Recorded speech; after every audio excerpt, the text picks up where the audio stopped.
Neymar started doing this move while he was at Santos. It's a bit of a hybrid between a step over and a Maradona. You can make the move more effective by taking a quick pause before dragging the ball back and then flicking it out and up with your back foot. You have to understand when and how to use this move because you'll be exposing the ball and leaving it unprotected for a split second. But once you feel comfortable, it's a great move to have. This cut looks slightly flashy, but it's very effective if done right. The key here is that before cutting, you have to tap the ball out far enough for the defender to believe that a cross or shot is coming. And then you really have to sell that cut by swinging your hip around and catching the ball with your toe. From there, you got plenty of options, but it'll all be for nothing if you don't keep the defender on his toes by truly selling the cut. This is one of the easiest ways to get yourself an inch in front of goal. The idea here is that you don't actually need to go around the defender to get the shot off. You only need a small window to score, and you can create this by using the defender's momentum against him. Tap the ball and accelerate far enough that the defender has to play catch up. Once you stop, so will the defender. And that's the perfect time to take that extra touch to find some space to shoot. Simple, effective, and deadly. That's what you want from your skill moves in front of goal.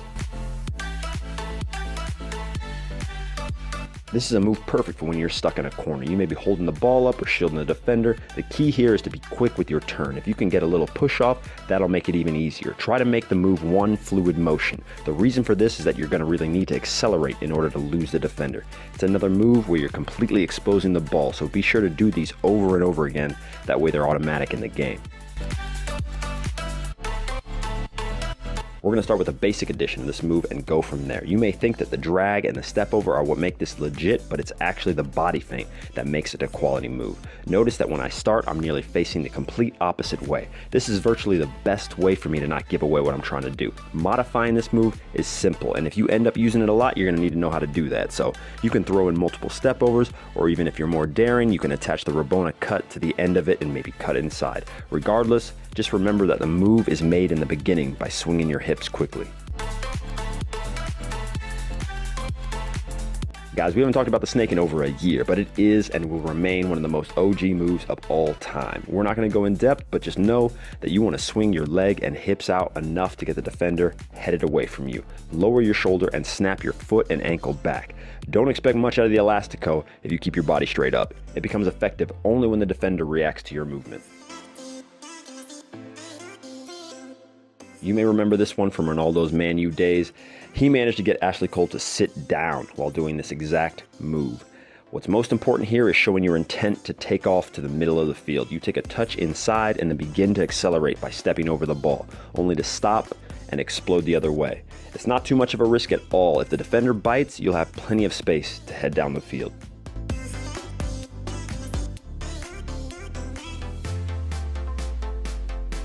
This is a stop and go move that buys you some useful space on the wings. It's incredibly effective if you use it after you've already accelerated and are starting to slow down. The defender will have to react to your movement, and that's always what you want. Just slow down a little, step on the ball, and then knock it forward with your other foot, all in one motion without touching the ground.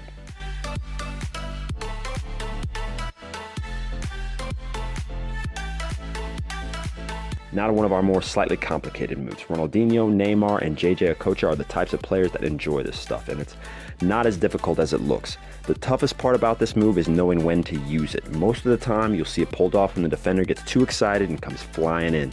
Your challenge is only in realizing when someone is going to dive in. It doesn't make much difference whether you flick it with the outside or the inside of your foot. That's up to you. Just make sure to practice it and get it right. Lastly, we've got the Riquelme, and if you don't know Juan Roman Riquelme, then you should, because he did some crazy stuff with the ball. This is one of the craziest nutmegs he ever pulled off. With a defender slowly closing you down, you'll want to pull the ball across your body and then directly behind you and hit it with your heel. Once you practice the motion a few times, you'll understand